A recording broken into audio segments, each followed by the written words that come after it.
Hello everyone, आज मेरे साथ बहुत ही खास मेहमान हैं Leena ma'am. And Leena ma'am physics पढ़ा रही हैं, बहुत सालों से पढ़ा रही हैं। शी इज़ वेरी, मतलब आप समझ लीजिए बच्चों की फेवरेट रही हैं हमेशा से। तो welcome Leena ma'am. Thank you so okay, much. तो सबसे पहली बात तो मैम ये जानना चाहूँगा कि ये सवाल हमने सारे अपने गेस्ट से पूछा है और सबका ना मिलता जुलता ही सा आंसर आया है, तो देखते हैं आपका डिफरेंट आता है क्या।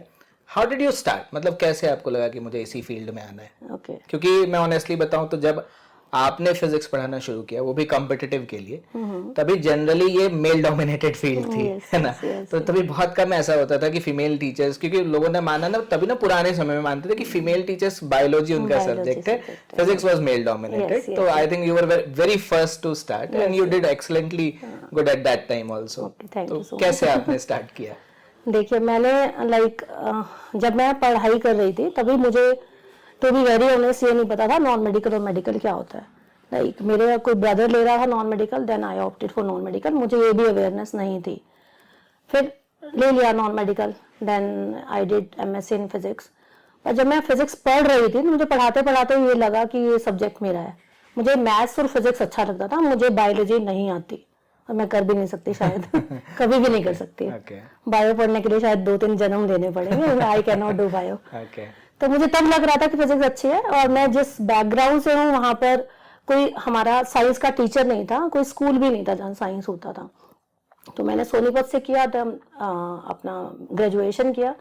तब मैंने अपने टाउन के ही लोगों को पढ़ाना शुरू कर दिया था। जब मैं ग्रेजुएशन करी थी मैं 11th-12 को पढ़ा रही थी, तो from the age of 16 I am teaching. that's मुझे ध्यान है कि मैंने शायद 18.5 या 19 में स्टार्ट किया था, आप उससे भी आगे। मैंने 16 में मैं ग्रेजुएशन में थी, मैंने अपना 12 15 इयर्स में फिनिश किया। तब मैं, क्योंकि वहाँ टाउन में फैसिलिटी नहीं थी, तो मैं उस टाइम फिजिक्स केमिस्ट्री मैथ्स तीनों पढ़ाती थी बच्चों को। तो धीरे धीरे ये इंटरेस्ट बना, और फिर पोस्ट ग्रेजुएशन में ये हुआ कि एमएससी किया तो फिजिक्स में सबसे हाईएस्ट जाती है परसेंटेज। तो मैंने एमएससी फिजिक्स किया, क्योंकि उसमें सबसे हाईएस्ट जाते हैं। मुझे नहीं पता था क्या है मेरा interest that time, but physics of course बहुत ज़्यादा अच्छा लगता है as compare to other subjects. Physics and maths were my favourite. तो करते करते फिर यहाँ आ गई, शादी हो गई, फिर जेएमएस ज्वाइन किया। तो जेएमएस ने, अगर सच में बोलूँ तो जेएमएस से मेरी जर्नी जो बेस्ट वाली थी वो शुरू हुई। तो जेएमएस से काफ़ी कुछ सीखने को मिला। तो वहाँ एक बड़ सर थे, वो प्रिंसिपल थे, तो वो भी फिजिक्स के थे। तो हमारा आपस में रहता था कि, तो वहाँ से जर्नी स्टार्ट हुआ। जेएमएस में पढ़ाया, फिर जेएमएस में आई स्पेंड 7 इयर्स ना। देन उसके बाद मुझे वहाँ जेएमएस में कुछ ऐसा लगने लगा था कि मुझे कंपटीशन के लिए जाना है। मैं स्कूल में पढ़ा रही थी, तो मुझे कंपटीशन के लिए जाना है, पर वहाँ पर कुछ बाउंडेशन थी कि आप 2 बजे तक स्कूल से आएंगे। तो मैं अपना प्राइवेट कोचिंग कर रही थी एट दैट टाइम भी। देन आई सेड, प्रिंसिपल को बोला कि मैं एक चीज करना चाह रही हूँ। तो सर ने भी कुछ बोला कि तुम तो प्रिंसिपल बन जाओगे, स्कूल मत छोड़ो। They tried their level best. तो मुझे कुछ एक चूज करना था। तो then I came to coaching and gradually grow करते करते करते फिर सिलेबस से कोचिंग पर आ गए, कंपटीशन पर आ गए, तो धीरे धीरे ग्रो किया। Quite interesting. तो बेसिकली मैम, अभी ना जैसे बहुत साल हो गए, इतने सालों में एक चीज नहीं बदली, वो है मेडिकल के बच्चों के दिमाग में फिजिक्स का डर। एक तो पहली बात, उनका favourite subject by default biology होता है। जब उनको पढ़ने बोलो तो बायोलॉजी लेके बैठ जाते हैं, और जब फिजिक्स में खराब नंबर आते हैं तो फिजिक्स को ब्लेम करते हैं। तो ऐसा आप भी फील करती हैं कि फिजिक्स से मेडिकल वाले बच्चों को डर लगता है? एंड एज अ टीचर आप क्या करती हैं, या क्या सजेस्ट करेंगे कि वो जो भूत है फिजिक्स का, उनको डराना बंद कर दे? देखिए, 2 टाइप के बच्चे होते हैं। एक होते हैं आजकल, पहले होता था कि बच्चा बायो इसलिए ले रहा है क्योंकि उसको मैथ्स नहीं पढ़ना।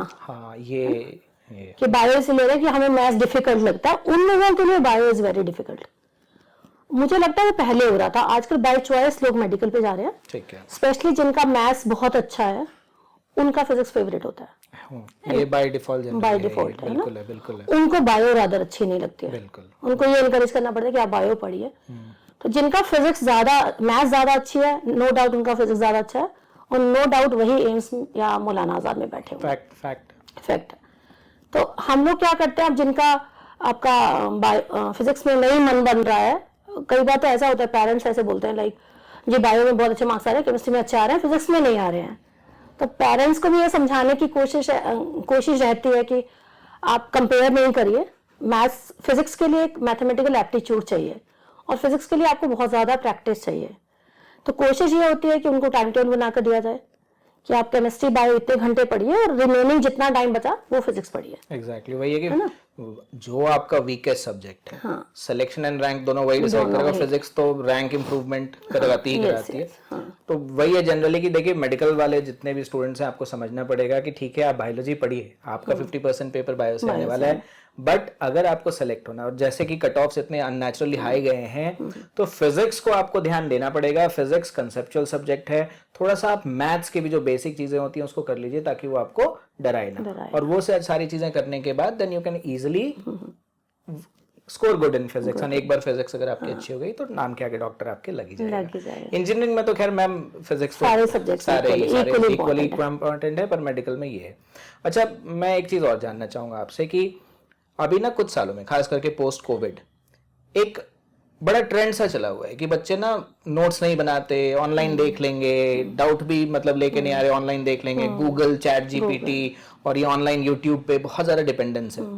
आपको क्या लगता है कि ये जो है ऑफलाइन वर्सेस ऑनलाइन की जो लड़ाई चल रही है, क्लासरूम वर्सेस ऑनलाइन की, लोग कहते हैं कि जी ऑनलाइन तो चीपर भी है, हमेशा अवेलेबल है, घर से भी बाहर निकलने की ज़रूरत नहीं है, आपके क्या राय है इसमें? देखिए, घर से बाहर निकलने की जरूरत नहीं, ये सबसे ज्यादा जरूरत है। घर में बैठेंगे तो डिप्रेस होंगे। सिंपल सबसे पहला फंडा तो यही है कि घर से ही बाहर निकलना है ज्यादा। और अगर गूगल कर रहे हैं तो फिजिक्स तो सीख ही नहीं रहे हैं, क्योंकि गूगल करके अपना उन्होंने ब्रेन माइंड को एग्जर्ट ही नहीं किया कि हम कुछ सीखें। Exactly. और जब तक आप एक क्वेश्चन पर, आपका क्वेश्चन अटका है, आप क्वेश्चन पर आधा घंटा नहीं लगाएंगे तब तक आप सीखेंगे ही नहीं। आप डायरेक्ट आंसर ले रहे हैं तो आप फिजिक्स और मैथ्स नहीं सीख रहे हो, केमिस्ट्री भी नहीं सीख रहे हो दादर, कि आप डायरेक्ट आंसर ले रहे हो गूगल से। अब ठीक है, बायो के कुछ फैक्ट बेस्ड क्वेश्चन है तो आप थोड़ा बहुत गूगल का हेल्प ले सकते हैं। फिजिक्स, केमिस्ट्री, मैथ्स तीनों में आप जब तक अपना दिमाग नहीं लगाएंगे आप गूगल करके सीख ही नहीं सकते। जब आपको ऑनलाइन की आदत पड़ गई है तो आप फिर गूगल ही करे जा रहे हो। और मैंने ये भी नोटिस किया मैम कि जो बच्चे ऑनलाइन क्लासेस लगाते हैं उनके कभी नोट्स कंप्लीट नहीं कभी नहीं होते, और उनको लिखने की आदत नहीं होती, वॉच करते और वो स्ट्रगल करते हैं। एंट्रेंस एग्जाम में तो करते ही करते हैं, इवन बोर्ड में स्ट्रगल करते हैं। और इस बार जैसे फिजिक्स का पेपर जो आया था, हाँ, जैसे हम जानते हैं फिजिक्स का पेपर इस बार जो है प्योरली कंसेप्चुअल था और वो एंट्रेंस बेस्ड था। तो जब हम बच्चों को कहते हैं कि आप, जैसे मैं आपको बता दूं एचआईटी के बारे में एक बार कि मतलब चाहे कोई सा भी सब्जेक्ट हो, यहाँ सब्जेक्टिव ऑब्जेक्टिव हम सब साथ लेके चलते हैं। एनसीईआरटी भी कवर कर रहे हैं, कंपटीशन लेवल का भी कर रहे हैं, इसलिए इतने सालों में अगर आप देखेंगे तो दोनों में, चाहे कंपटीशन हो चाहे बोर्ड्स हो, टॉपर्स बच्चे यहीं से रहे हैं, है ना? करेक्ट। लाइक हमारे बच्चों को बोर्ड्स का एक्स्ट्रा प्रेशर नहीं होता, क्योंकि हम साल में पूरा का पूरा साल सब्जेक्टिव टेस्ट भी ले रहे हैं। करेक्ट। तो ऐसा होता है समटाइम ना कि अगर आप सब्जेक्टिव टेस्ट नहीं दे रहे हो तो अचानक से बोर्ड्स आ गया तो बच्चा क्या करेगा, बोर्ड्स की तैयारी करेगा और नीट या जेईई की छोड़ देगा।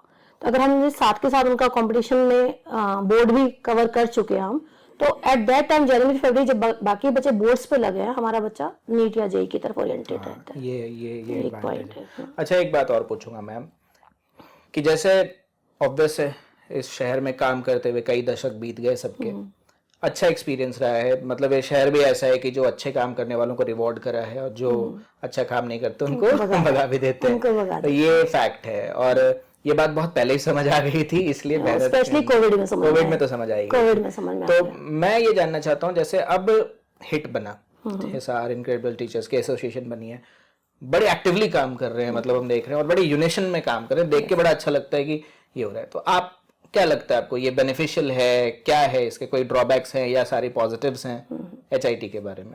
देखिए, सबसे ज्यादा एचआईटी का सबसे बिगेस्ट एडवांटेज है कि हम दो फिजिक्स के टीचर्स आज बात एग्जैक्टली आज बात कर रहे हैं एक स्टेज पे। मैं शायद आपके साथ मैंने कभी बात ही नहीं करी एचआईटी बनने से पहले, या वंस इन अ वाइल कुछ बात किया, तो हम लोग एक दूसरे से बहुत कुछ सीख रहे हैं। मैं अभिषेक सर से सीख रही हूँ बहुत कुछ, और मैं मैम से सीख रहा हूँ। एक्चुअली मैं दर्शकों को बताना चाहूंगा कि ऑल्दो हम एक ही सब्जेक्ट से हैं, पर वो म्यूचुअल रेस्पेक्ट एक दूसरे को लेके हमेशा we had always maintained that, क्योंकि आपको भी पता होता है ना कि अब जैसे रोनाल्डो वर्सेस मेसी चलता है वैसा हिसार में भी चलता है, but there is a mutual respect, क्योंकि सामने वाले बंदे को भी पता है कि जो टीचर है they are delivering their best, पढ़ाने का स्टाइल अलग हो सकता है, थोड़ा थोड़ा कंटेंट अलग हो सकता है, पर जब आप एंड रिजल्ट देखते हैं, आप आउटपुट देखते हैं, तो यू सी रेस्पेक्ट जो है वो अर्नड होता है। तो ma'am has respect and that is hard earned respect. है ना मैम?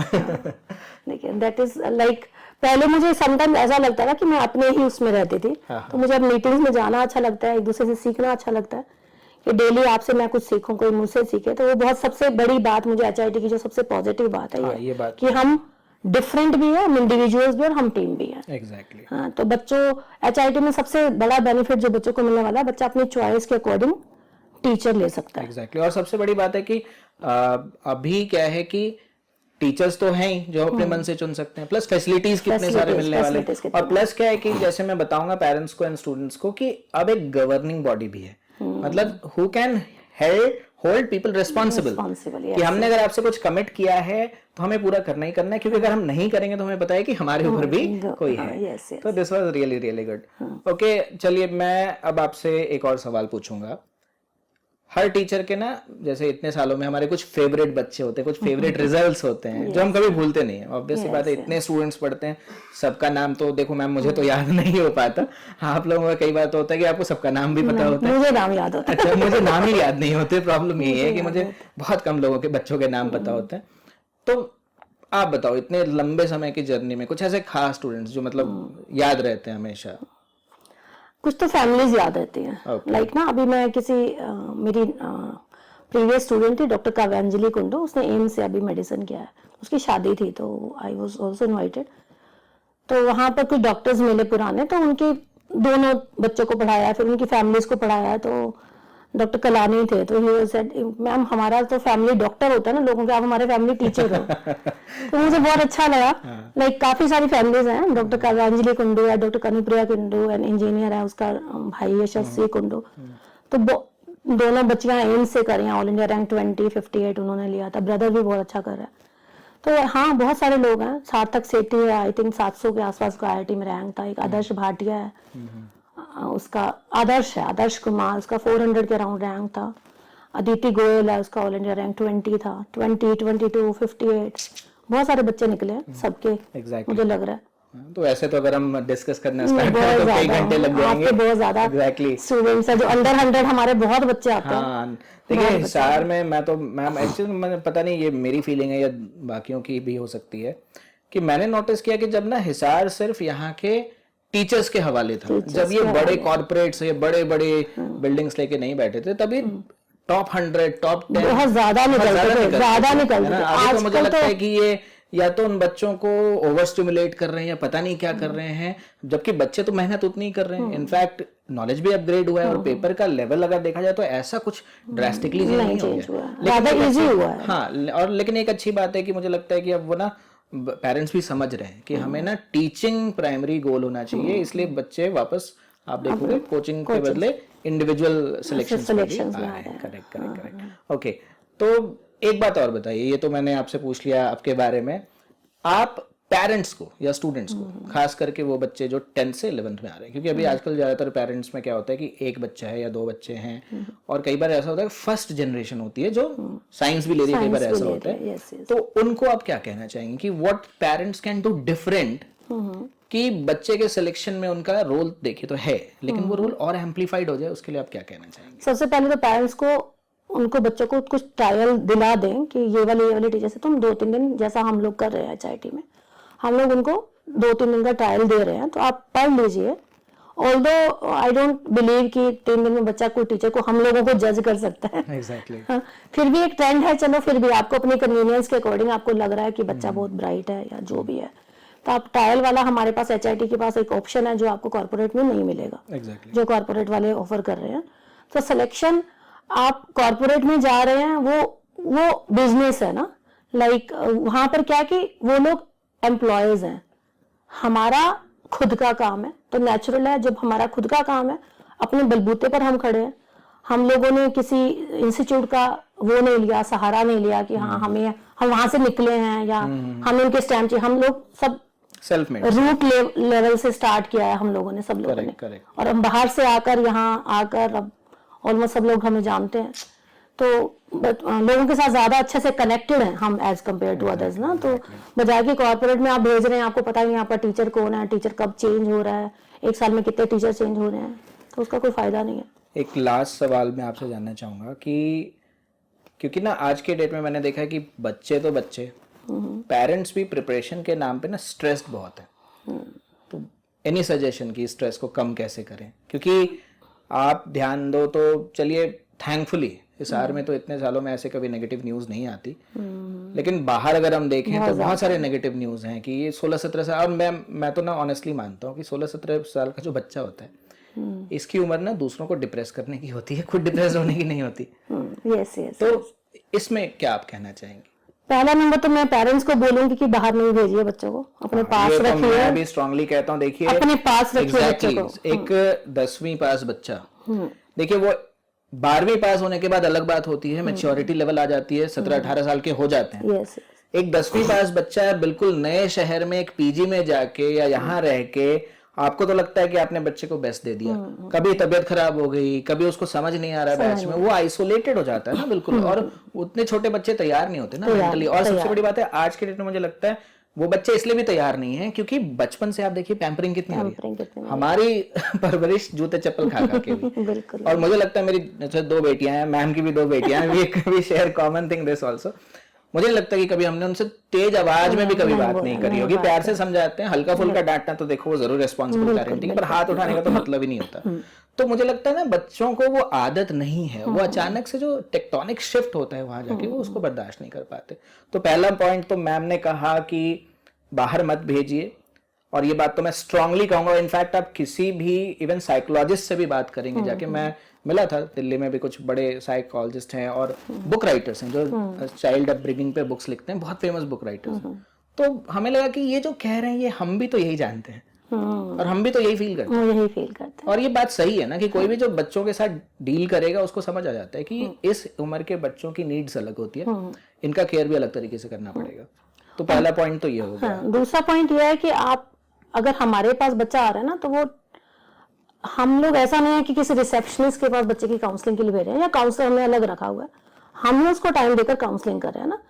तो हम तुम्हारा बच्चा, आपका बच्चा ऑनलाइन ऑफलाइन में खास तौर पर, अगर आप ऑनलाइन बच्चा बैठा है, बच्चे का फेस देखकर हम जज कर सकते हैं कि बच्चा आपका डिप्रेस है। मेरे साथ काफी इंसिडेंट्स हुए हैं ऐसे ना कि बच्चा शिवर कर रहा है और मुझे पेरेंट को नहीं पता उनका बच्चा स्ट्रेस में है, तो मैंने पेरेंट को बुलाया कि आपका बच्चा बहुत बुरी हालत में है। तो क्योंकि बच्चे क्या करते हैं, टीचर के साथ ज्यादा कंफर्टेबल हो जाते हैं as compare to their parents. तो हम पेरेंट्स को ऑफलाइन में बच्चे को देखकर जज कर लेते हैं कि बच्चा डिप्रेशन में है या एंजाइटी में जाने वाला उस वर्ज पर खड़ा हुआ है, तो उसको वहीं स्टॉप कर सकते हैं। और पेरेंट को भी बोलूंगी कि बहुत ज्यादा प्रेशर नहीं करिए, आपका बच्चा डॉक्टर इंजीनियर नहीं बना तो कुछ ना कुछ तो बन ही जाएगा। हाँ, क्योंकि देयर मेनी ऑप्शंस। यही बात पे मैं भी आ रहा था कि लोगों के मन में एक धारणा है कि अगर साइंस ले ली तो साइंस ले लिया तो या तो इंजीनियर बनेंगे या तो डॉक्टर बनेंगे, जबकि ऐसा बिल्कुल नहीं है। तो आप बताइए उनको। हाँ, नहीं, आप बच्चे को देखिए, साइंस अच्छा ऑप्शन है। आप ह्यूमैनिटीज में आजकल बच्चे ह्यूमैनिटीज लेकर बोलते हैं आईएएस करना है, but IAS is also very very tough. Humanities में जाकर ठीक है, अगर आपका बच्चा आईएएस के आप सोचते हैं कि आईएएस तक की जर्नी को वो टैकल कर सकते हैं, आप दिलाइए। नहीं तो science is the safest option. आप साइंस में क्या कर सकते हैं कि आपके पास ए बी प्लान नहीं आया, आईटी नहीं आया, अच्छा मेडिकल नहीं मिला, फिर भी साइंस में बच्चा अच्छा अर्न कर सकता है किसी भी फील्ड में, और स्पेशली नॉन मेडिकल से वो किसी भी फील्ड में स्विच कर सकता है। जबकि मैं बताऊं मैम, आप ना मैं तो ओपन चैलेंज दे रहा हूँ लोगों को, कोई भी फील्ड दिखा दें जहाँ पे एक ग्रेजुएट लेवल का बच्चा, चाहे वो ह्यूमैनिटीज हो चाहे आर्ट्स हो, कोई भी हो, ग्रेजुएट लेवल के बच्चे की इतनी हाई प्लेसमेंट्स कहीं भी नहीं होती। और अभी जिस तरह से दुनिया टेक्नोलॉजी की तरफ बढ़ रही है, साइंस में आप जॉब्स देखो, क्या उल्टा इंडिया में तो ऐसा हो रहा है पहली बार कि बहुत हाई पेइंग जॉब्स अवेलेबल हैं, पर उस लेवल के ट्रेंड यूथ नहीं है। तो वो गैप है। तो उस गैप के लिए भी सरकार भी पॉलिसीज बना रही है, लोग भी अवेयर हो रहे हैं, बट ये तो अच्छा है ही। तो बेसिकली वही है, मैम का ये कहना है कि साइंस से डरने की, साइंस से नहीं डरना, आप साइंस दीजिए।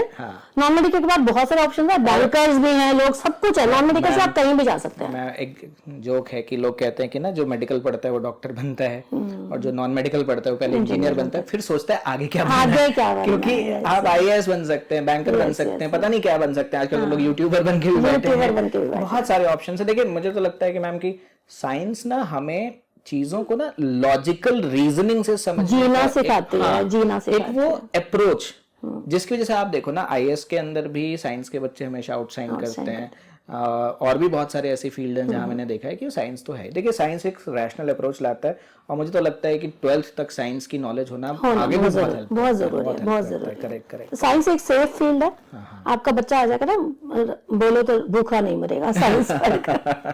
साइंस पढ़ के कहीं ना कहीं सेटल हो जाएगा, तो science is a good option. I think ma'am ये बड़ा ही हेल्पफुल सेशन था और मैम ने कुछ ऐसे टॉपिक्स कवर किए जो कवर करने जरूरी हैं, है ना। लोग समझते हैं कि ये प्रॉब्लम्स हैं पर जनरली डिस्कस नहीं करते।